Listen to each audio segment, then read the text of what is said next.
Physical properties of phenol. तो पहले समझ लेते हैं फिर लिखेंगे। फिनॉल एक पोलर कंपाउंड है। फिनॉल एक पोलर कंपाउंड है और फिनॉल में OH ग्रुप जो है वो पोलर है और बेंजीन नॉन पोलर है। फिनॉल में जो OH ग्रुप है वो पोलर है और बेंजीन जो है वो नॉन पोलर है। ठीक है। अब जब वाटर में डालते हैं फिनॉल को कहाँ डालते हैं? वाटर में। तो OH जो है वो अट्रैक्ट करता है लेकिन बेंजीन रिपेल करता है। इसके चक्कर में फिनॉल पूरी तरह से वाटर में डिजॉल्व नहीं होता है। जैसे मान लो आस्था का फ्रेंड है जोएना, बहुत ही बढ़िया दोस्ती है इनके बीच में। तो आस्था तो चाहती है कि जोएना हमारे पास आए, लेकिन जोएना अकेले जाएगी तो ठीक है, अब 10-15 फ्रेंड्स को लेके जाएगी तो आस्था गेट पे से नमस्ते कर लेगी, अगली बार मिलेंगी। इसका मतलब है कि वो आस्था किसको जानती है? तो पोलर पोलर अट्रैक्शन हो गया। लेकिन जो इसके साथ 12-15 आए थे वो नॉन पोलर थे, वो इसके साथ डिजॉल्व नहीं होंगे हैं। हाँ, तो बेंजीन है। तो समझ गए? इसलिए बेंजीन में जब OH लगाते हैं तो फिनॉल बनता है और बेंजीन में जो फिनॉल यानी जो फिनॉल है वो वाटर में पार्शियली सोलुबल है। तो एक रीजनिंग क्वेश्चन आ सकता है आपके सामने। पार्शियली मतलब होता है कि कम। फिनॉल, बेंजीन तो सोलुबल ही नहीं है।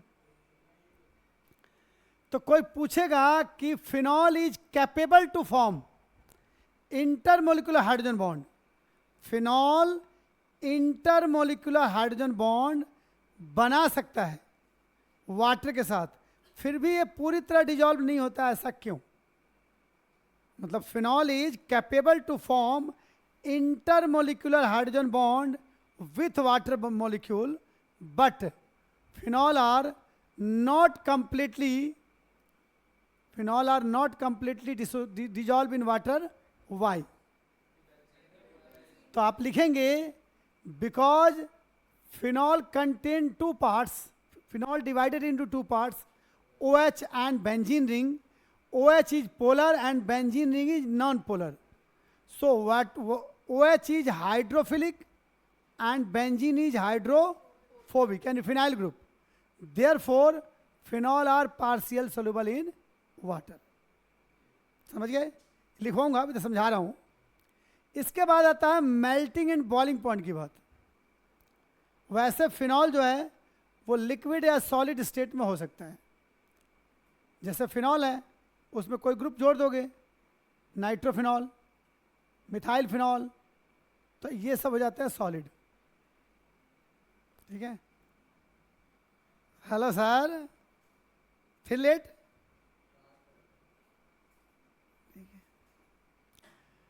तो कहते हैं ठीक है ना। इसलिए अब एक कह रहा है कि फिनॉल और मिथाइल बेंजीन, जैसे मैं 2 कंपाउंड लिखता हूं बोर्ड पे, ध्यान दीजिए। यह है फिनॉल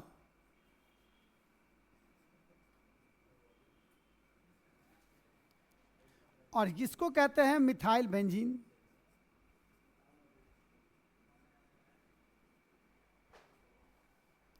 ठीक है। तो इसका मोलर मास है 92 और इसका मोलर मास है 94, लगभग सेम है। इसकी मेल्टिंग पॉइंट ज़्यादा है, इसकी कम है। अगर मैं यहाँ पर ये लिख दूँ CH2CH3, तब इसकी मोलर मास इससे ज़्यादा हो गया, यानी 14 इसमें और ऐड कर दो तो 8 से 14 106 हो गया। फिर भी इसकी कम है, इसकी ज़्यादा है, क्योंकि ये नॉन पोलर है और ये पोलर है। बेटा पोलर कुछ तो है? जब एक दूसरे को, आपको पता है पोलरिटी की वजह से ना एक दूसरे के बीच में अट्रैक्शन होता है, जिसको डाइपोल अट्रैक्शन कहते हैं। क्या कहते हैं? अब मान लो आप किसी से दुखी हैं और आपको कोई दूसरा दुखी मिल गया, आपकी उसके साथ सिंपैथी हो गई, आपके फैमिली वाले हैप्पी हैं, पर फिर भी अगर आपका उनके साथ ट्यूनिंग मिल जाती है तो फैमिली पे दबाव डाल के उनके साथ अट्रैक्ट हो सकते हो आप। तो उसको क्या कहेंगे? यहाँ भी ऐसे ही है, भले ही नॉन पोलर है, इसका किसी के साथ होगा तो अट्रैक्शन तो हो जाएगी ना, उतनी नहीं होगी पर अट्रैक्शन तो रहेगा। मजबूरी में मानना तो पड़ेगा बेंजीन को कि चल भाई इसी के साथ रहना है, तो वो यही होता है। तो इसलिए मेल्टिंग एंड बॉइलिंग पॉइंट, इसको हाइड्रोकार्बन कहते हैं और ये फिनॉल है।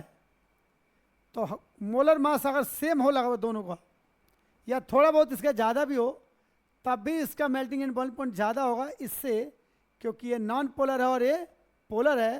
तो इसका ऐसे ही मतलब एक फिनॉल का दूसरे फिनॉल के साथ डाइपोल डाइपोल अट्रैक्शन होगा, जबकि टॉलिन या इथाइल बेंजीन का दूसरे इथाइल बेंजीन के साथ ऐसा नहीं होगा क्योंकि वो पोलर नहीं है। अरे जो भी पोलर जोड़ोगे तो फिर डाइपोल डाइपोल अट्रैक्शन हो जाएगा। जैसे क्लोरोबेंजीन है पर फिर भी उससे ज़्यादा होगा फिनॉल का, क्योंकि उसमें डाइपोल डाइपोल है, phenol phenol intermolecular hydrogen bond बना सकते हैं। तो हाइड्रोजन बॉन्ड स्ट्रांग होता है डाइपोल डाइपोल अट्रैक्शन। देखो 3 तरीके का चीज़ होता है, एक होता है केमिकल बॉन्ड, एक होता है हाइड्रोजन बॉन्ड और एक होता है वांडरवल फोर्स। वांडरवल फोर्स इनको समझ लो तीनों को। एग्जाम्पल के तौर पे ये डिस्पर्जन फोर्स, ये डाइपोल डाइपोल अट्रैक्शन, ये डाइपोल इंड्यूस फोर्स। मतलब 3 तरीके का वांडरवल फोर्स होता है। जब 2 या 2 से अधिक न्यूट्रल मॉलिक्यूल में अट्रैक्शन होगा तो उसको कहते हैं डिस्पर्जन या लंडन फोर्स। जब 2 पोलर के बीच में अट्रैक्शन होता है तो डाइपोल डाइपोल, एक पोलर एक नॉन पोलर के बीच में अट्रैक्शन होगा तो डाइपोल इंड्यूस। डाइपोल इंड्यूस एक पोलर एक नॉन पोलर, दोनों नॉन पोलर। लंदन, साइंटिस्ट का नाम था फ्रीज लंदन, उसका नाम था फ्रीज और सरनेम था लंदन, तो इसलिए उसी के नाम पे फोर्स का नाम रखा गया लंदन फोर्स। समझ गए? तो ये है जो अट्रैक्शन होती है। तो ये वांडरवल फोर्स ऑफ अट्रैक्शन से हाइड्रोजन बॉन्डिंग ने स्ट्रांग होती है और हाइड्रोजन बॉन्ड से स्ट्रांग होता है कोवलेंट और आयनिक बॉन्ड। समझ में आ गया? तो लिखना शुरू करते हैं। Start now.